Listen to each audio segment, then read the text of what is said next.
for this video, I'm gonna try it out. I feel like it's kind of boring if I'm the only one, just talking here, and I feel like, I'm gonna lose your guys' interest just like that. So I'm gonna be playing a random video in the background. This is footage I took from an ASU tournament, so hopefully it will show you guys, some more 5-on-5 stuff like that. Show you guys how other players play the game, and it will keep you more interested. The biggest thing about Jeffin is that he's really good at making really difficult shots, right?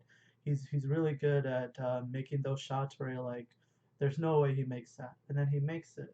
Right? And it's pretty awesome to watch, just as a spectator or just as a player on that team. It's pretty annoying if you're playing against him and you're like, yeah, he's not making that, and then he makes it. So he's probably, in my opinion, the best player on our team who's capable of making difficult shots.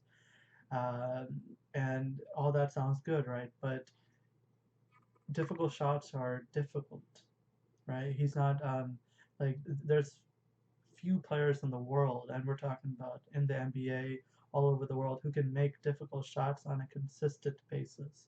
They're called difficult shots for a reason.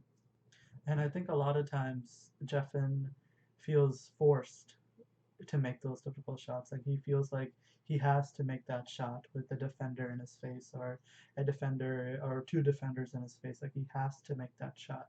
And in my opinion, that's because of a couple of reasons. First being, Jeffin doesn't have the biggest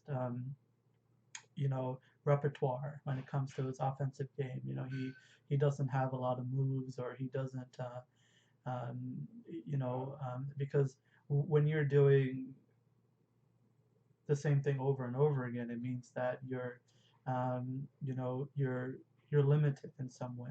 And I feel like his offensive repertoire is not that pronounced, right?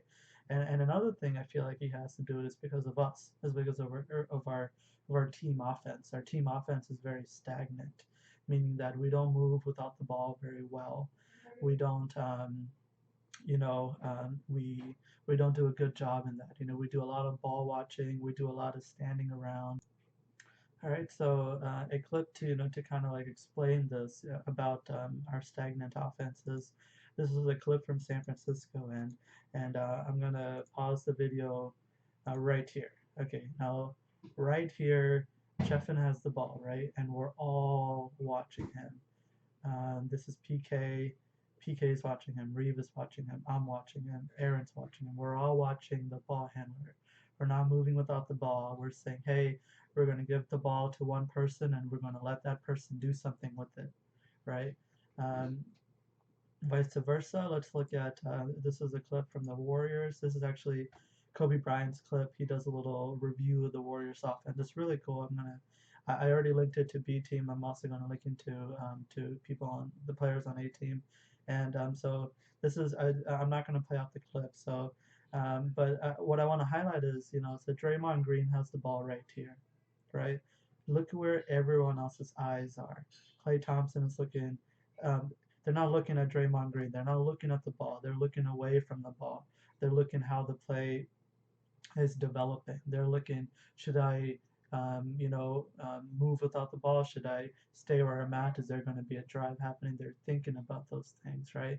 But the key component is that they're not stagnant. They're ready to move at any time. They're ready to, be called into action at any time, right? They're not looking at the ball. So I think that's something that we definitely need to work on. We definitely need to like stop making our offense a one player thing. Stop making our offense a two-player thing, because there's five people on the court, and for only utilizing two people out of the five, that's not good, right? It doesn't take a mathematician to figure that out.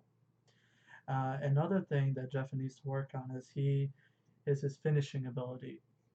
Jeffin does a great job with getting past the defender, but he doesn't finish that well. And this is actually a great clip of that. So I'm going to play out the clip, and I want you guys to see for yourself.